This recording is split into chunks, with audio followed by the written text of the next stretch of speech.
Hi everyone, in this video I'm going to show you how to set up the ELBERT V2 SPARTAN 3A FPGA. I am using ISE Project Navigator from Xilinx. It's an obsolete software by now, since all you guys know that Xilinx has moved to Vivado. I'm using the version 13.4. It supports the FPGA I am using.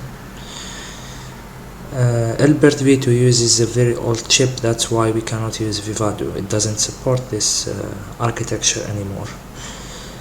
After you open the software and create your project, make sure that the setup for the chip is correct. Make sure that you have selected the following parameters correctly.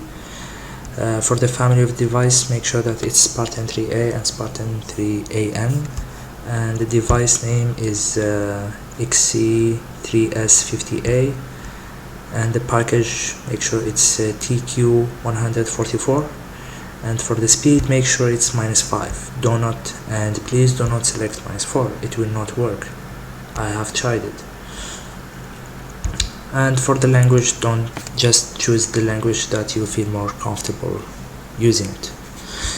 I have chosen Vhdl. You can go with Verilog if you want. After that, I have created the following project. This is an 8-bit shift register. As you can see, guys, this is the code for the Vhdl code. I have also created the top module.vhdl file that connects the logical circuit to physical pins, Make sure that you also include the UCF file, which defines the constraints for the circuit. It connects the logical IOs to the physical IOs of the chip. For example, I'm using pin P141 for my clock signal. In my case, I'm using my STM32 as clock, and for the data, I'm using inputs from pin P70 for the data, and 8 LEDs on the FPGA as my outputs, or the shift register outputs. After that, guys, you can just run synthesize, implement design, and generate programming file. And under generate programming file, make sure that you select the following parameters. Make sure that create binary configuration file is on. This will create a bitstream file which we are going to use to program the chip. Hit that button and run the code, and then go to ELBERT V2 FPGA configuration tool.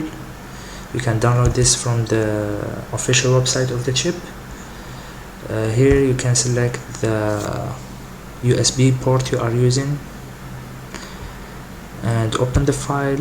Go under your project folder and make sure you select the bin file for your project. In this case, my project is top module. I select this one and then program the file. Program the chip. Sorry. Now it's done. We can go and check our code on the physical device. So this is the setup I'm using, guys. Forget about these chips. Only focus on the STM32 and FPGA we are using. These 8 LEDs represent our output for the shift register. This is the most significant bit, and this is the least significant bit.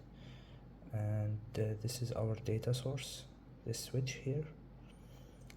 And the clock is coming from the STM32 as a PWM signal going into this input here, into the FPGA.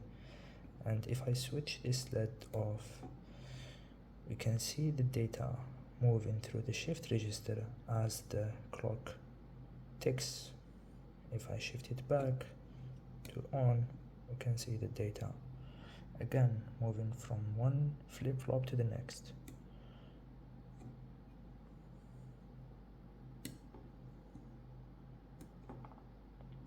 Here. So that's it, guys. If you want